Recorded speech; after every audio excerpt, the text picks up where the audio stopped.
ሰይድና ዑዘይር ነብይ ባይሆኑም አዋቂ ናቸው። የይሁዶች አዋቂና ዓሊም ናቸው። ዑለማዎቻቸው አዋቂዎቻቸው የተጨፈጨፉ ጊዜ እነ ሰይድና ሙሳም አለይሂ ሰላም ካለፉ በኋላ ተውራትን የሚያቅና የተማረ የሆነ ተውራትን በደንብ የሚያቅ ጠፋ በይሁዶቹ መሃል።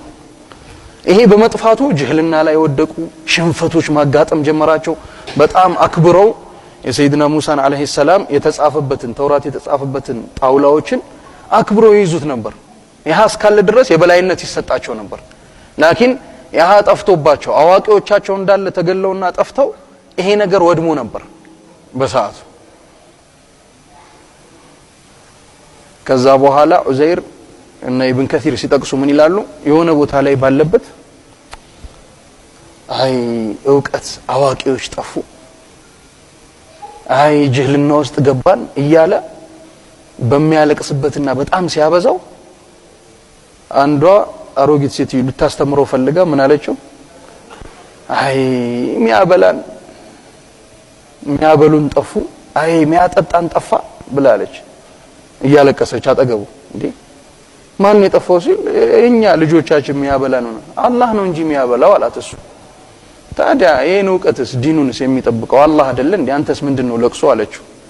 የዛ ሰዓት ላይ ይሄ ትምህርት ነው ብሎ ዞር ዞር ብሎ ባለበት በሄደበት ባለፈው ደርሳችን ላይ ሱረቱል በቀራ ላይ እንዳወራ ነው የወደመ ከተማ ቁድስ ናት ወይስ ሌላ ከተማ ናት የሚሉ ዘገባዎች አሉ። ብቻ የይሁዶች መኖሪያ ነበረች ውድም ያለች ከተማን እቺን ከተማ አሁን እንደዛ አብባ የነበረች ከተማ እንደዚህ አመድ የሆነች በጠላት ይሄ ቡክተንሰር የሚባለው የይሁዶች ጠላት ነበር። አውድሞታል፣ ከተማውን ጨፍጭፏል፣ ኸልቁንም እንዳለ።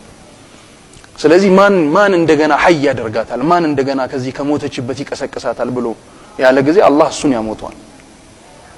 ከሞተ በኋላ 100 ዓመት ይቀመጣል። እንደዛው ሞቶ ከና አህያው ከሚበላው ምግብ ጋር ነው እዛው ቦታ ላይ ሞቶ።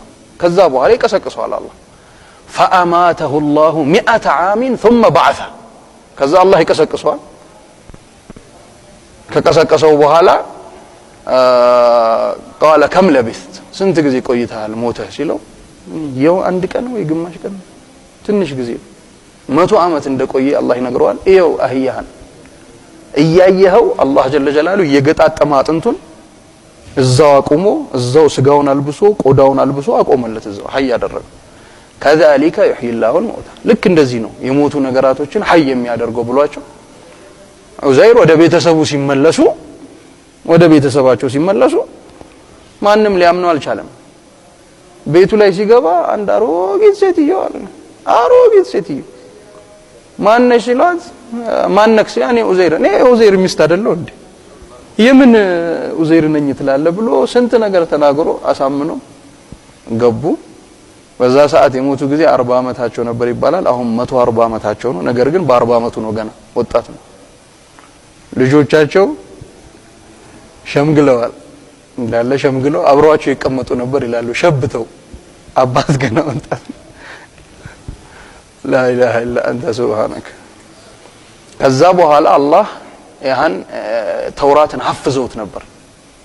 እንደዛ ተውራት ጠፍቶ ሚያቀው ዓሊሞቹ እንዳለ ጠፍተው ስለነበር ይሄን ተውራትን ከሂፍዛቸው ሙሉን ሲጽፉላቸው ሲያስቀምጡላቸው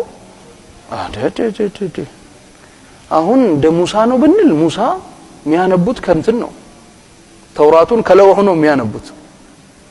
እኚህ ግን በቃ ነብይ ነው ማለት አነሰባቸው ለሱ። ስለዚህ ከፍ ያለ ነው ከነብይነት በላይ ነው ብለው የአላህ ልጅ ብለው በእንደዛ አይነት መልኩ መደቡት። ልክ እንደዛውም ደግሞ በነሳራዎች ይቀኑ ነበር የአላህ ልጅ ምናምን ብለው በዚህ ስለሚለፈልፉ እነሱም ደግሞ ደህና አገኘን ብለው ዑዘይርን የአላህ ልጅ ብለው ሰየሙት። ያሃ ጀማዓ ነበሩ ነሳራው ከይሁዶች ውስጥ የሆኑ ጀማዓዎች ነበሩ በዚህ ነገር ላይ ተባብረው ይሄን ሐሳብና አይዲያን የሚያስኬዱት የነበሩት። ሁሉም ይሁዶች አልነበሩ። ነገር ግን አላህ ለምንድን ነው ይሁዶች አሉ ብሎ አላህ ያለው? ሌላው ጸጥ ብሏል። ባይልም አልከለከለም። ያን ነገር ባያምንበትም አላጠፋውም። ያን ነገር ያን ሐሳቤ ተስማምቷል ማለት ነው በውስጥ በውጭ ባይልም በግልጽ ባይና ስለዚህ አላህ የዚህን ነገርን ማለትን ወደ እነሱ አስጠጋው ወደ ይሁዶች አጠቃላይ አስጠጋው وقالت اليهود عزير ابن الله